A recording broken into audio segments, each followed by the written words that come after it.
Hello, everybody, and welcome to the latest Blood Red podcast from the Liverpool Echo. I'm Joe Rimmer, joined today by Ian Doyle. Hi. Nice of you to join us, Ian. That's okay. You've kept our live stream waiting. Well, I've been busy.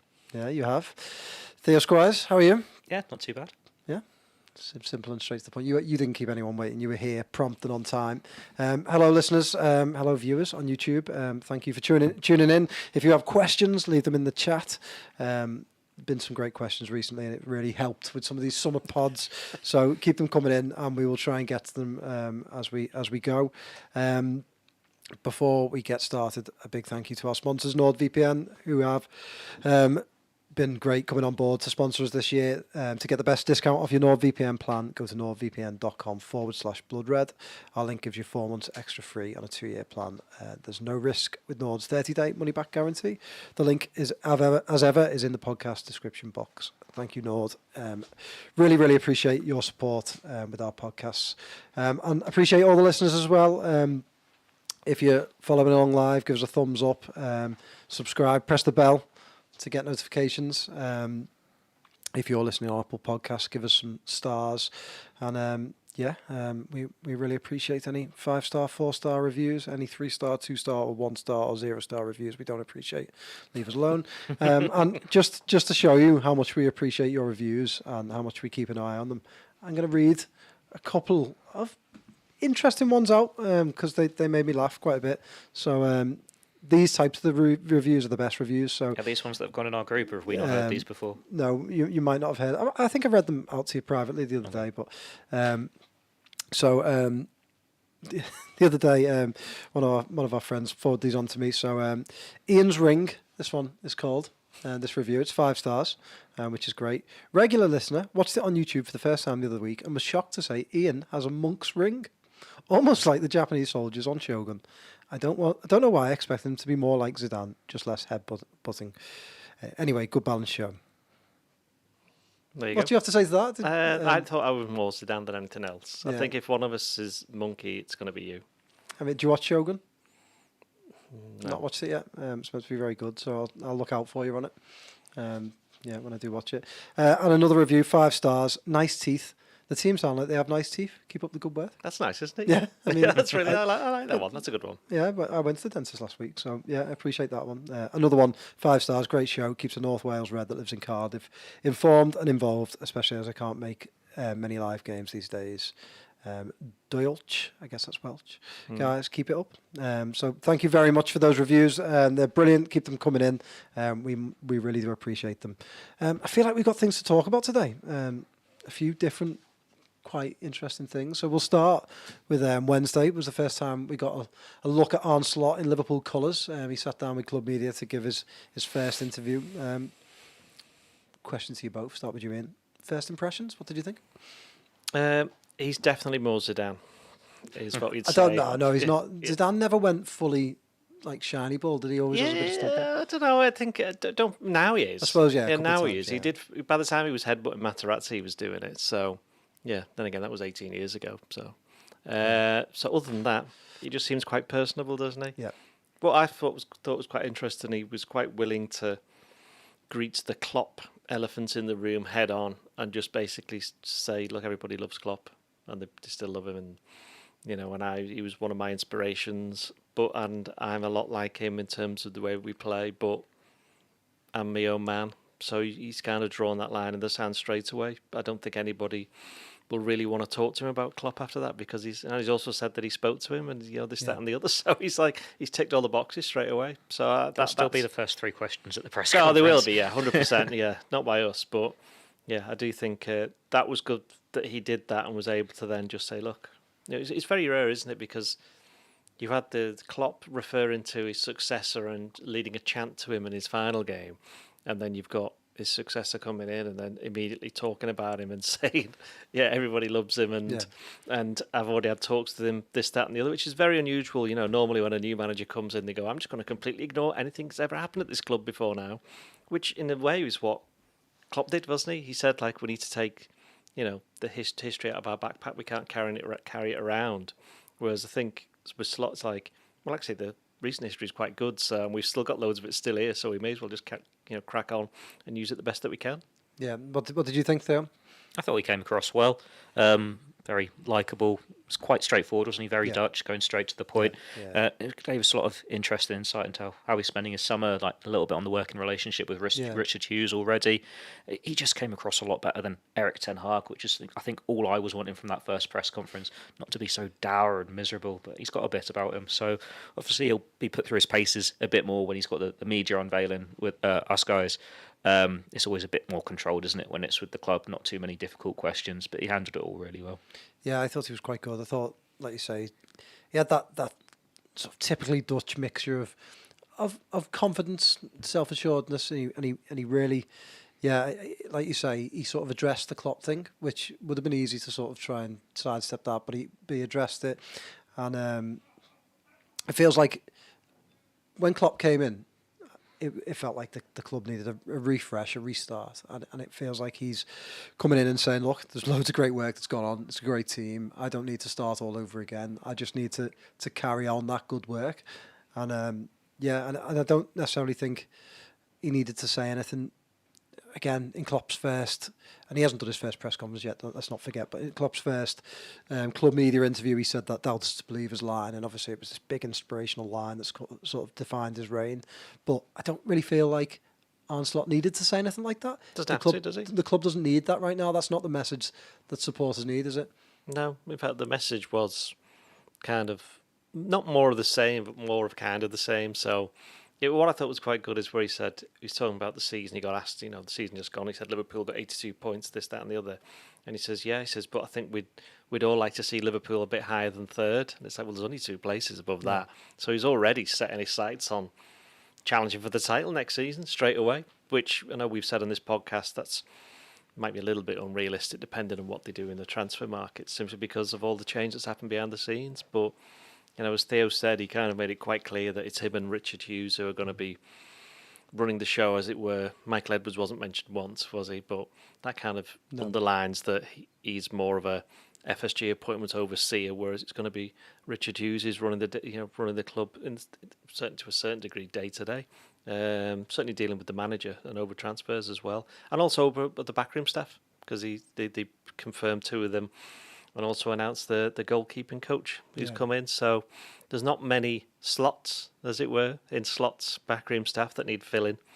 And I think the concentration now, from what he was saying, is he's quite keen on pre-season, wasn't he? He's quite keen, saying, look, these friendlies actually are going to not mean anything, but it's an important part of the season. And that's always what Klopp always said. So, again, another example of him being a bit like his predecessor, but obviously he'll end up being his own man, and we'll only see that over a course of time, although he has been watching the old training session, which I thought was quite interesting in the sense that you kind of know that they must record them because they do the analysis on it, but it's that they've made them freely available to him. When you think about it, why wouldn't they? Yeah. Theo, if you were a Liverpool player, you're not. But if you were a position Liverpool would you player, play? Which yeah, position would you... I think he'd definitely be a midfielder enforcer of just going around 2-footing people all the time. He's like a poor man's, very, very poor man's Mascherano, but without the skill, and the athleticism, and He's got the aggression. He's got the aggression, but it's less channeled. It's more random. Remember when Rafa had to sort of grab his face and look into his eyes and say, "Calm down." You would have to do that with Theo. Every match. You can see if you're a player how his communication skills are obviously a huge part of what he does. They're one of his main strengths. I think he even alluded to that in the interview himself. I'm a big believer that managers, no matter how tactically astute they are or how good their training sessions are, that to me is like the overriding thing. Klopp was obviously a master communicator. Did you get the feeling that the players will like him and he will communicate well with them? You'd like to think so. It's good that he's already spoken to a few of them. He's not spoken to the ones competing at the European Championships or Copa America, apart from Van Dijk, I think. Mm-hmm. But the fact that he's still been alert enough to have those conversations and settle in, make those first relationships with them, he just seems really likeable. And from the quotes you've seen from his former Feyenoord players, obviously they're gutted to see him go, but not surprised to see him make this step up. Like David Hanko, who's been linked with Liverpool himself, has been really positive about him, going, I reckon he's going to be one of the best coaches in the world if he can carry on this with Liverpool. It's just wait and see what happens when he does get on the training field. But the fact that he's a head coach more than a manager, and I know it's not as different as it on the Europe as compared to how we view it here in England, but that is his job, isn't it? Being on that training pitch, getting the best from those players, working on those relationships with them, making sure you're getting the best of them off the pitch, on the pitch, and all this sort of thing, making sure they're happy. And, sometimes they need an arm around the shoulder, sometimes they need a firework at the backside, that sort of thing. So he seems to... Firework? Yeah? It's not England. That's not a phrase, is it? not? A firework up the backside. Kick up the backside. No, I just no England fans, kind isn't of it? They can't help pyrotechnics up the rear end. Thank you very much. Needs a bit more than just a kick. I'm going for a stronger one. But I think he seems to be a good manager. You're just making this worse for yourself. Yeah. Right. Carry on. I wasn't. I was finishing. You finished there. Okay. Another member of the Echo Desk. Ian. Can we just talk about something else? It's in my mind now. I'm just going to see it just like going round doing that. Come back. No, at least we know who that fella was anyway. Were you in the Netflix documentary? I was in London at the time, wasn't I? I was at the stadium. Yeah, there we go. Now we know. Little do we know, it was just a motivation technique. Right, sorry, fireworks, backsides. I've lost my train of thought now. I'll just interrupt. I'll interrupt by saying about Slot. He's kind of, without going back to what you're saying about the head coach, he's kind of confirmed the way things are going to work without actually confirming them, because there was some suggestion, very minimal suggestion, that this head coach title might mean that he's going to have less say in the transfers and he won't have the final say, but quite clearly he's going to be as involved as Klopp was in terms of picking targets and ultimately deciding which one Liverpool should go for in the end. I also liked how astute he was to explain why it took a month pretty much to do that interview. The fact that he's let the club say farewell to Jurgen Klopp first, and then we can start this new era. I thought that was quite shrewd of him. Yeah, I thought it was very shrewd. I think again it shows a confidence in himself to allow the focus to be on the old manager and back himself to come in and go away and go on his holidays. I mean, there was another Dutch manager who joined the club in these parts who joined that club whilst on his holidays and didn't bother coming home, and that's always been a stick used to beat him. But I don't really feel like with Slot, it's a similar situation. That was Ronald Koeman and Everton, if that was obvious. Yeah, we had worked that out. Funny enough, though, I thought, having obviously covered Everton during that time, I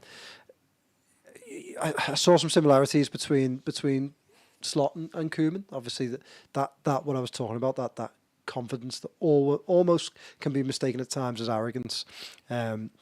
Koeman had that in spades, and at Everton, at times it sort of rubbed Everton fans the wrong way. But that's not what they needed. And also with Koeman, he was a very good footballer as well, so he had that kind of, not arrogance, but that kind of self-belief, and it's obviously carried him into all these other jobs, because he's obviously back being in charge of Holland in the Euros, which for somebody who got sacked by Everton, in fact they're gathering them now. They like Martinez got sacked. He's there as well. So, and Ancelotti, he didn't get sacked, but he's done all right for himself since he left Everton. Yeah, but I feel like Slot is a very different manager, and I feel like his communication skills will come across better. So I'm quite excited to see his press conference. I think I really want to hear more from him. One unnamed member of the Echo Desk messaged me afterwards to say he thought it wasn't great, and he thinks it could be a slog with Slot. But I don't. Would this be a Desker who may have Everton leanings? I'm not gonna name names. But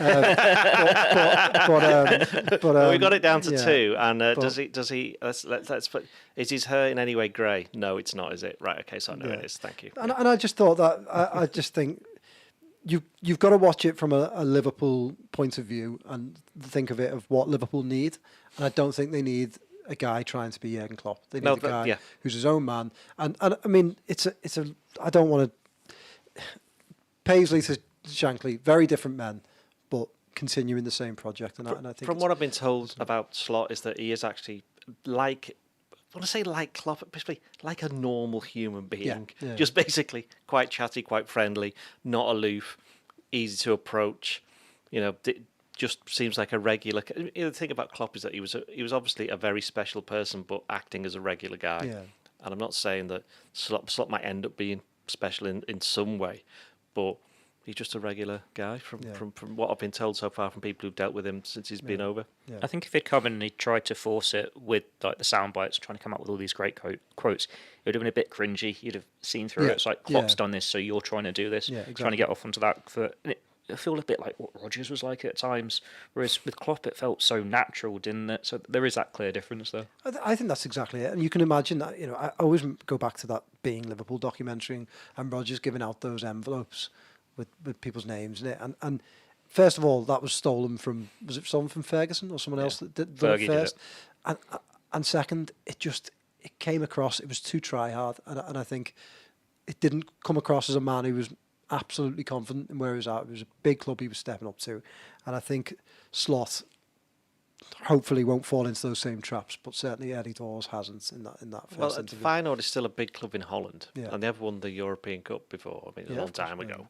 But so yeah, and he's won the league with them. So it's a decent enough. The size of the club isn't the size of Liverpool, but it's hardly a small club, is what I'm trying to say. So he'll be used to some of the kinds of pressures. But I think the difference for Liverpool, obviously, is they'll find that when he goes up to America, which again he mentioned in the interview where he says, "Look, we're going over there, and I'll see how big the club is," because the 3 friendlies, I think 2 of them have sold out, and 1 of them is close to it. Okay, just some comments. First of all, Jamie Random, good morning from Toronto. Good morning, Toronto. Yeah, It's very Jamie early. Jamie. What time would it be there? I'm not too sure. About 7:30, is it, or 6:30, something like that? Yeah. Could be Good earlier morning. than that. Thanks for tuning in. Thanks for listening. Thanks for commenting. David Hodge is talking about Trent. David, I'll come to that because we will discuss Trent on this podcast as we go on. Nonna, your business. Quite like that. Is that what their name is, or have you just added that on? No. That's Okay. feel even worse as time goes on with the knowledge Klopp is gone. I'm getting over it. Shall we say? I've said goodbye to him about 10 times. He's gone. And I think Slot's first interview made me feel a little bit more ready to move on. And George says, please, LFC, go and buy Alexander Isaac. I'd love to see Liverpool buy Isaac, but there is one big problem with Isaac, and that's he's injured all the time. And he plays for Newcastle. He won't want to sell him. So, but thank you very much for those comments. We will come to some more of them as we go along. I thought we'd move on to some transfer news that you reported yesterday, Ian, and have a discussion about that. That Liverpool are targeting Lenny Yoro from Lille. We've talked about that previously on the podcast, but you're led to believe that is separate from the rest of their plan, shall we say, and that because he is a unique talent, they would target him. I think. By the way, stop hitting your microphone. Sorry, I didn't mean that. But sorry, let me You did it finish. again. But a centre back isn't a priority for Liverpool this summer. I think a lot of people got upset because last week and I say we, I mean I, it says that Liverpool were determined to sign a centre back, irrespective of what happens with Euro. I then used And- that wording as well at the weekend. Yeah, I followed which your lead. now, A, things change, but B, I think we have to read between the lines a little bit here. Certainly I will be in defence of my own story. Is that... But it makes sense because basically Liverpool want to sign Euro, and everybody knows that. He's this player who, 18 years of age, Liverpool, Real Madrid, Paris Saint-Germain, Manchester United, there'll probably be some more, who seems like he's going to be the next great centre-back. He's already had 2 years under his belt at Lille. Are Lille in the Champions League? I can't remember. Pass. I don't think they are, no, but they, no. again, French league, good standard. A lot of good young players come out of France. Especially at centre back. And the other thing is that he's out of contract at the end of next season. So Lille, as much as they're going to ask for loads of money, they can't ask for like 100 million euros, something like that. So for these big clubs with a decent amount of cash, as much as we say about FSG, they've still obviously got They just missed a out. transfer They kit. finished fourth. There you go. Yeah. So this player's going to be available, say 50, 60 million, where last year he wouldn't be. And then if he was still under contract, you wouldn't be able to afford him unless you got an absolute ton of money. And it's still a gamble because he's still only 18. However, these clubs see it as a chance. So Liverpool want to be in there for him, and they are in there for him. Now, they think he's going to go to Real Madrid because it seems that anybody under the age of 20 always wants to go to Real Madrid, even though Real Madrid can't possibly have that many players. However, Real Madrid have let go. Nacho's gone. Or in the process of going. In the process of going, right. So they have, or what's here on the outside, as a space for him. United, we know, Vran's gone, hasn't he? Yeah. Yeah. Vran's gone. So they've got a clear space for him. Paris Saint-Germain, they'll probably just have a space. I think Marquinhos has got to be about 90 years old now. So they'll have a space for him. Now, Liverpool have got 4 centre-backs. And this is just my take on this, reading between the lines, is if they want to sign him, they don't be seen to be going for loads of other centre-backs, because then he goes, hang on, you've got 4 there. You're after a 5th, and you want me to play as well. That's 6 years. 6 of us playing there. That's not going to happen. So my understanding is what I've just said, whereas my reading between the lines, or what I wrote, and my reading between the lines is that Liverpool definitely want to sign Euro. If they can get him, they will. But my view is that if they don't get him, and there will come a point where they'll know or not, then they might start looking for a centre-back again. And of course, they'll have already done a load of work looking at which ones they could bring in. Get linked with a new one every day at this point. Well, it's the thing is that there's loads of them that have been linked with. And if they do decide to go down that route, which I think they will, then they'll end up having to sign another centre-back, but they want to sign Euro, and they might, again, my view, doing this job a long time and knowing the way that things work, is, logically speaking, they don't want to do anything other than sign this guy, and they want to make it look as though they actually really want him and that he's going to be playing. Yeah, I suppose, as you say, like, it's not just the players in the team. Sorry, the amount of centre-backs they've got, they're also sort of saying to him, look, we don't even want to sign a centre-back, but you're that special. We'll do it for you. Yeah, whereas as I say, the other teams who are in for him, they've all got obvious spaces that need filling. Yeah, I suppose that makes a lot of sense, because I would be shocked. There's the title of the pod. I would be shocked if Liverpool didn't sign a centre-back this summer. It just feels like Liverpool have been here before with injuries, with the same players really, in Gomez and Van Dijk certainly. It just feels like they've got to cover themselves and sign a centre-back. And I know Quansah emerged last season as a really good option. Konate's there, but suffers a lot of injuries. But Matip leaving, surely a centre-back is needed, no? Yeah, traditionally 4 is the magic number of centre-backs, but with Liverpool they've got this past where a lot of them get injured, so you do feel you need a 5th, you need a 6th. There's always going to be the case of Virgil van Dijk he's nearly 33. He's out of contract next year. Even if he signs an extension, you will need a long-term successor for him. And while you can argue that Quansah is that successor, well, then you need someone to partner him with. Mm-hmm. And then, we know Konate's injury problems. They've been well documented. Klopp's spoken about them in the past. We've seen it to the extent that he can't seem to play 2 games in the space of 3-4 days and start them both without getting another issue. Joe Gomez, while he's had a great season without picking up injuries, it was more at fullback, and he's still got a dodgy pass there. And you lose one, you're down to the bare bones already. You're one away from a crisis. We've seen that more than once. Mm-hmm. We've seen Fabinho have to go centre-back, Jordan Henderson have to go centre-back. You do need something else there. You look at the ranks, you don't want to have to go to Endo. Do you want to play centre-back? Maybe Bajcetic could be an option. Like, he's obviously had a growth spurt. He's a bit more muscular than when we saw him 18 months ago, 2 years ago. And he did sign for Liverpool as a centre-back rather than the holding midfielder. But that's still a bold ask to go and put him in there when he's not done it for a couple of years. He's had his injury problems, and it would be a last resort. You do want someone who's proven. You'd imagine Nat Phillips is going to go, Reece Williams is going to go, Kometio is going to go. So it's not the case that they can turn to the academy and have that next one stepping up, because they've already got that stepping up in Quansah.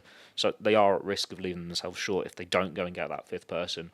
But then you could sign someone, and if you avoid injuries, they're just sat on the bench not really playing, because you're not going to have Europa League to rotate it as much. It's about managing the squad, and that is something Klopp was very good with, and we're yet to see if Arne Slot can do that the same way. I think they'd be fine in terms of game time, just because, well, what you said about Konate, we know he doesn't play every single game, every single week. There's going to be extra games in the Champions League, got the League Cup, they'll be hoping to go on and run in that. And the likes of Gomez can play. Well, you can play him across so many different positions that he'll get enough games, whether that's at left back, right back, or centre back. Van Dijk's really the only player that doesn't really come out of the team. Certainly, that was Klopp's way of playing. But the others, even the fullbacks nowadays, tend to rotate, don't they? So I feel like there's going to be enough games for all of them. I think that not signing a centre back this summer would create problems next season, and I think it gives you the chance then not to overstretch any of these players. I think you've got to bear in mind that since they signed Van Dijk, him, that Dutch guy, he's quite good. Does he play? Van Dijk. Since they signed him, which is 6.5 years ago now, the only centre-backs they've signed is Vandenberg, who they're going to look to sell, has hardly played. Kabak, who was on loan anyway. Ben Davies, who didn't play. And Konate. That's it. Like, so between three of them, they've had about less than 20 appearances for the club. So I think the time has come. I wrote this. I think I agree with you. I think that the time has come to sign a centre back. Now would be a good time to do it. But as I've just mentioned before, I think my view is that's the way that Liverpool are looking at it. But still, what is it? June the 21st. So Yes. there's still a very long. It's nearly 2 months before the season starts. Yeah. So long way to go. And whoever you sign, if you do get a centre back, the chances are they're not starting that first. Well, exactly. game, Yeah, are yeah. You're going to start with one of the other two of the other four. I wouldn't start with one of them. That would be an ambitious move from Slot. Nathan Quinn asks, what do you think of Ricardo Calafori? Calafori? Is that how you pronounce his name? Left-footed, can play left back, left centre back, and still only 22. Theo, I'll ask you because I know you planning on writing a piece about him. He did score an own goal last night, but He still had a good game, didn't he? He's had a good Euro so far, and I can see why it would make sense in terms of he ticks those boxes, as the question says, left-footed, can play both those positions, young. And we know in Richard Hughes, he's this obsessive, isn't he, about Serie A. Came through the youth ranks at Atalanta, having grown up over there, and he's just watches that league so much. He knows all the players up and coming. So if Liverpool did move for him after a very good season at Bologna, it's not going to be a case of tournament fever off the Euros. And I think he's been reported that he was looking for him for Bournemouth in the past anyway. So he's obviously done his homework on him. But we also know like Richard Hughes had done his homework on Lloyd Kelly. He'd signed him for Bournemouth, and then there was no suggestion of Liverpool going to get Kelly again. And he's gone to Newcastle United. So if Liverpool don't go for him, it's clearly because they've got someone else in mind, Yoro. They'll be well placed to make a judgment on if he's what they need, if he can step up to that level. and he might make even more sense if they do end up selling Simicast. Yeah. Because then I suppose then you've got him and Gomez that might be able to That's play what they that wanted position. last year, wasn't it? Someone who was that profile. Yeah. Ian, any thoughts on Ricardo Calafori? He's lethal from 6 yards, clearly. Basically what Theo said. I've just said my bit on what I think will happen. In terms of the individuals, there's the good thing for Liverpool is that, unlike defensive midfield, it seems there's quite a lot of centre-backs out there who would be attainable and would benefit the squad, and as FSG have a lot of room to grow because they've got a bit of potential because they're quite young. Yeah. Any other questions, please put them in the chat. Plenty of you watching, so give us a like, a little thumbs up. We'll go a long way, and drop a question in the chat. We'll try and get to them. We're going to move on to talk about Trent now, but we can always come back to centre-back situation or any transfers, so bang them in there. Let's talk Trent. I usually ban England talk, but I'll make an exception because Gareth Southgate annoyed me last night. Did you watch it? Bits of it. Yeah, bits That of means, it. yeah, he did watch it, yeah. And then afterwards, I watched a James Blunt documentary. So, you win. Why some, would you lose do some. that to yourself? Do you know what? I know exactly. It He comes across really well, isn't he? He seems like a nice fella. That's a proper evening of pain for you, though, isn't it? Yeah.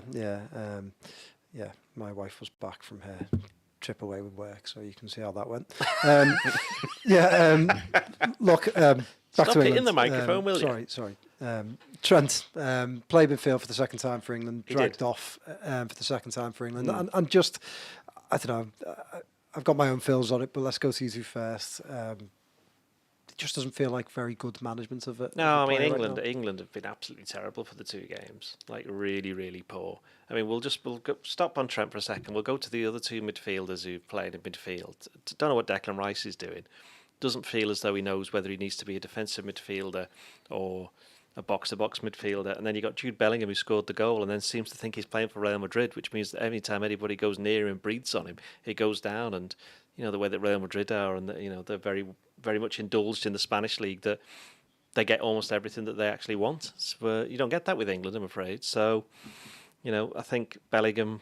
So if you've got Bellingham and you've got Rice not knowing what they're doing, then you've got Foden in the wrong position on the left, and you've got Harry Kane, who I think is possibly carrying an injury because he's never been the most athletic, but Missed the end of the he season, literally just can't run for some reason, and he keeps on dropping back into midfield.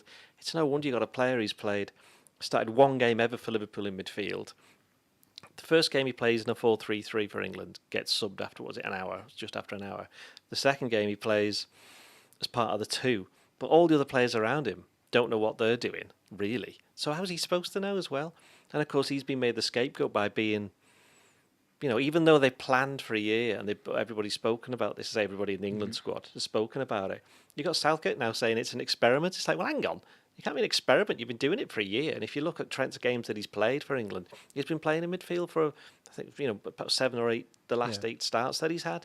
And of course, it's easy to forget that in the 2 games that they played before they went out, he kind of was drifting over to the right and was actually playing quite well. Now, the problem Trent's got is that Kyle Walker was England's best player against, whoever they just played, Denmark. Yeah, that long ago. I've already tried to wipe it from my memory. But he was the best player, so he's not going to be playing right back. He's not going to be playing right wing because Saka did okay again. But I think because of all the other players around him, I think they don't know where to play in midfield. And I think as Conor Gallagher comes on, then about 8 minutes he gets booked, and that completely defeats the point of him being on, because now he can't go round and do his normal running around, knocking players over. So he may as well not be there either. So, in summary, it's Trent in midfield isn't working because they can't get it to work because the other players don't seem to believe it, and the manager certainly doesn't believe it. So how's Trent supposed to believe it? And the worry Liverpool have got is that if he comes back now, having had everybody slaughter him, because everybody seems to want to have a say on him, whereas they don't want to have a say on some of the other players like Bellingham. And Gary Lineker did say a bit about Kane, which I thought was quite good actually after the game, that Liverpool are going to have to pick up the pieces with him. And I know a lot of people say, well, now Trent can never play in midfield. Well, it's like, well, we don't know because he's not had a chance to do it properly with players who actually know what they're doing. So that's not to say that he can't play in midfield for Liverpool, but I wouldn't be having him playing in midfield for England anytime soon unless they can actually work out what they're all supposed to be doing. Theo? I'm a bit baffled by all the criticism of him because it's like, well, what do you want from him? In these 2 games, he's been substitute early, but he's still created the most chances and got some of the best passes off. He's doing what he's good at. You just not got the striker who's got the pace to get him behind the defence, and he's making the runs for him because Kane's dropping deep. And while Saka's got a bit of pace, can get him behind, Foden's another player who drops into the spaces, isn't he? So they're not playing to those strengths. And again, in the first game, he was going forward a bit far, so it's not the passes from deep. Against Denmark, they were sitting too deep. And it's like, well, they're not pressing. It's like, well, this isn't Trent doesn't know how to press. For Liverpool under Jurgen Klopp, it's one of the best pressing teams in Europe. So it's something that he's clearly got in his locker. It's just different that they're playing it in a 2. And for years he's been criticised as he's not a right back, he can't defend, put him in midfield. And that conversation's completely gone out the window in the last month or so because everyone says, oh, he's not a midfielder, why are they putting him in midfield? Well, if you don't want to play him at right back and you don't want to play him in midfield, where do these critics want him to play? Because it's not just a case of, just leave him out. Can't fit him, he doesn't fit in this sort of style. It's like, well, he's one of England's most gifted players, he's one of Liverpool's most gifted players. Build the team around him, play to his strengths. You've got players in that squad who would suit his passing ability, his attributes. Like Anthony Gordon, he's got such pace. That would be a good blossoming relationship if you have him on the wing. Watkins, he came on and he did well as well. There is a way to get it to work, but this England team, it just seems to be filled with players who finish the season out of form and they've kept the places and they're not playing great. They've had injuries, so they're not playing great as well, or just in different positions. Like we can say Trent's not in his best position, so it's not going well.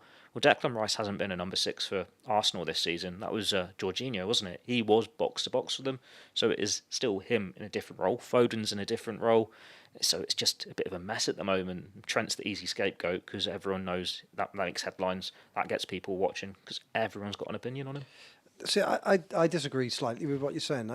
My opinion of it is if he doesn't fit in the team and doesn't fit into your style or your setup, then leave him out.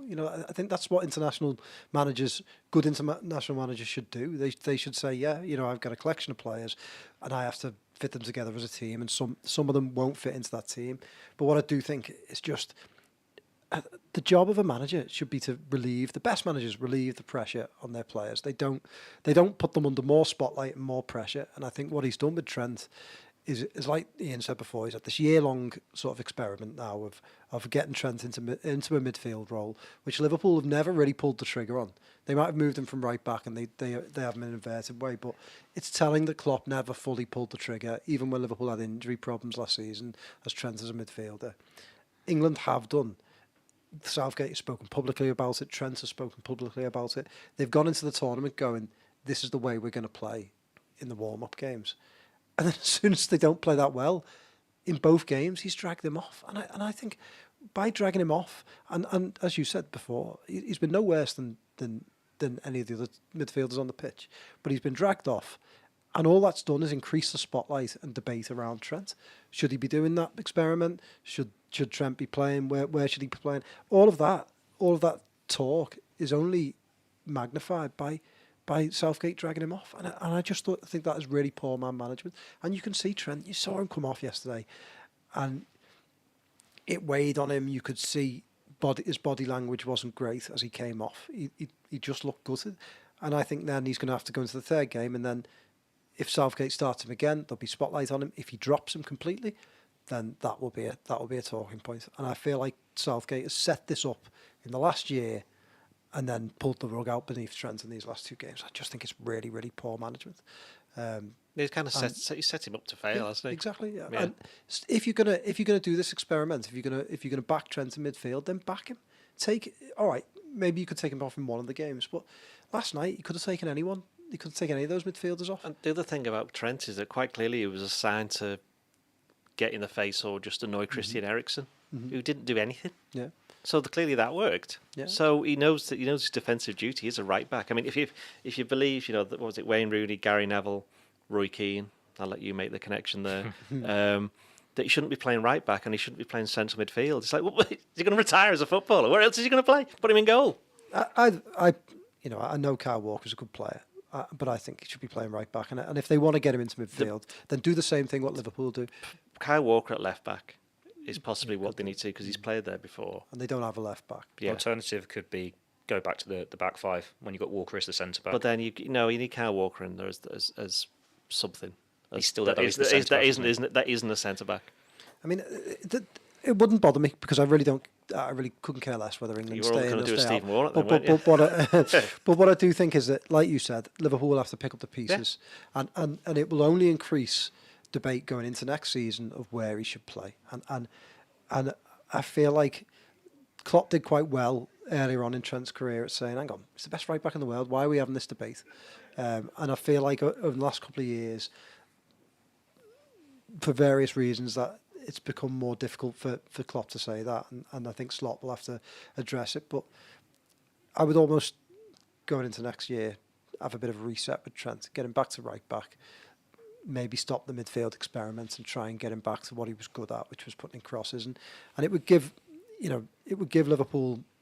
It would perhaps surprise opponents because they might expect Trent to play midfield. I would get him back and get him moving into the channels where he's good. I think the other added thing for England last night is that, like you said, they didn't have any runners. And when Kane has been at his best at Tottenham, when he had people running beyond him, yeah, and it wasn't a surprise that when Watkins came on and ran beyond a little bit, they looked a bit better. But if Trent had been perhaps playing in a team with a few runners, well, that's because Foden doesn't want to play on the left, does he? Yeah. So we know Trent's sort of medium to long passing is good, and that's why. I just think it's very bad mismanagement from Gareth Southgate, and I've never felt that strongly about an England opinion in my life. It's not just him though, is it? It's Steve Holland as well, his assistants. I think the pair of them just haven't. Don't blame it on the nation. Steve Netherlands, as I should call him, I suppose. But I think. Yeah, they've just never been able to grasp. And he's not the first Liverpool player. Look, it's the same thing with John Barnes, and there's been other players in the past It's been good quotes from him this week. that haven't been Liverpool players. Chris Waddle, for example. I know I'm going back a very long time. And Jack Grealish, where is he? You know what I mean? It's like he should have been playing. But that make a bold decision then. If he can't make Trent work, then leave him on the bench and let's not have this debate. And every then game. deal with the fact that you haven't got any other midfielders who can play there. No, Barnes said this week. Bobby Robson asked him to play for England like he did for Liverpool, and he said, "Well, if we play like Liverpool, I will." So it's like, well, England are very defensive, aren't they? And they don't play the way City play, the way Arsenal play, the way Liverpool play, where you've got a bulk of your players playing good attacking football, and it's such a difference there. And I know it's tournament football, you tend to be a bit more defensive, keep hold of the ball more, and try and hit them on the counter-attack or make the most of set pieces. But still, surely when we're going into the tournament and you're saying England have got so many good attacking players, make the most of them, you play to their strengths. Mm-hmm.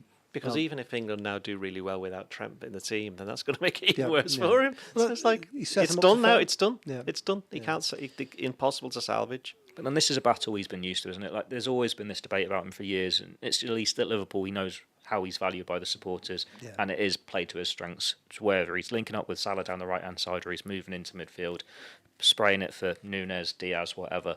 So while I can see it would weigh on his shoulders and it'd be bit down about it coming back to Liverpool. I think he'd also be hungry to prove a point, be more comfortable in those surroundings, hungry to impress the new manager.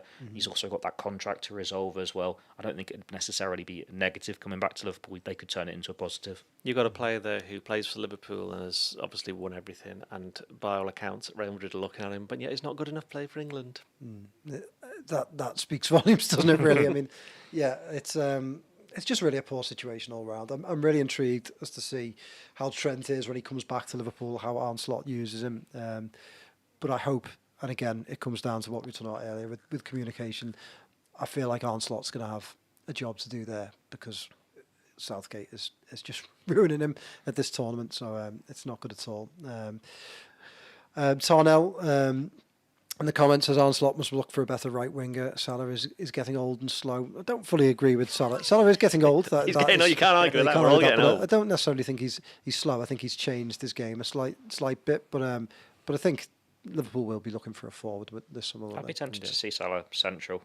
Like Real Madrid did it with Ronaldo, didn't they? Made him that striker. And not saying make Salah your central striker, but if you go to more of a 4-2-3-1, I'd like to see him playing off Nunes.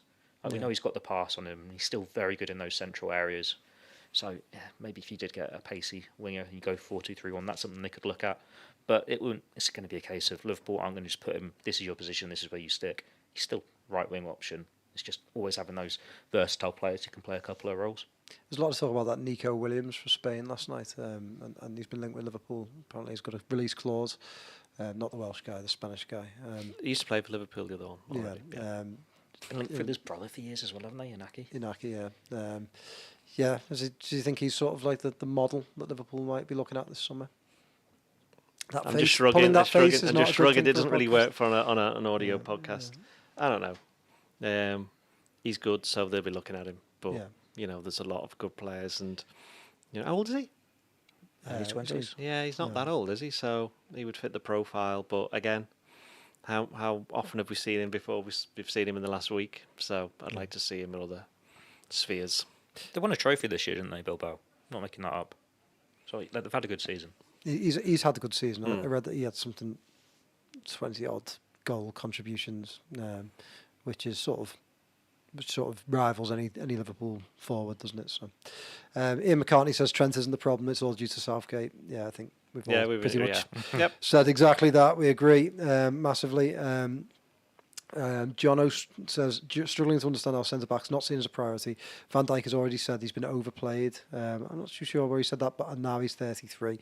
But I mean, yeah, his age speaks for himself. It definitely feels like there needs to be a succession plan there. Well, there is. We've just dealt with that. We've spoken about that. Still suspect Liverpool will. It's exciting as well to an extent, because if centre back's not the priority, that means other positions are. We can make our own assessments on what those would be, but they're further forward. But there's always been talk already that midfield perhaps is not a priority. So if centre back, there's no priority. There is no priority. They're going to do nothing. Adrian's contract. Yeah. Liverpool are always cagey though, aren't they? Around the summer, they're not ones. I mean, lots of clubs do their transfer business very publicly. I mean, Man United are one of them. Already briefing about Branthwaite yesterday. It felt quite aggressive. Liverpool just aren't like that, are they? Tadibo one. Can't stand my own player. Yeah, about that. I just feel like. I feel like that makes Man United look clumsy, and Liverpool don't usually act so clumsily in the transfer market. So I think they do keep their cards very close to their chest, don't they? Yeah. Yeah. Okay. Right. We will bring it to a close there. You want me to elaborate on that? Yeah. Sorry. We'll bring it to a close there. Thank you all for your comments, for your likes, for subscribing. Please give us a review on Spotify or Apple Podcasts or wherever you get your podcasts. I'm sure they have a way of reviewing. Give us a subscribe. When we do the reviews, or you do the reviews, can you mention other people than me? Because there are other people than me on this podcast. So I'd like to see what you all make of Theo, what you all make of Joe, because I'm now off for 3.5 weeks. Yeah, I'd like to see what you make of Gorsty and what you make of Beth as well. You are going off now, so would you like to say goodbye to our listeners? Goodbye. You're not going overseas though for the pre-season tour this year, are you? No. So it's not as though you're going to have to wait 5 weeks to get you back on the pod. Well, yeah, you can, because there'll be special ones from Gorsty over in America, and we won't be needed. Oh, get a couple of weeks off. We'll see about that. Right. See you on Monday. I don't think Ian, our our producer, is lazy on Monday. He's not working. So Are you off again? Yeah. Honestly, so it means that we won't be on Never YouTube, but look out for us on Spotify and Apple Podcasts. We will bring you a podcast, I promise, next week. We will see you then. It's all right.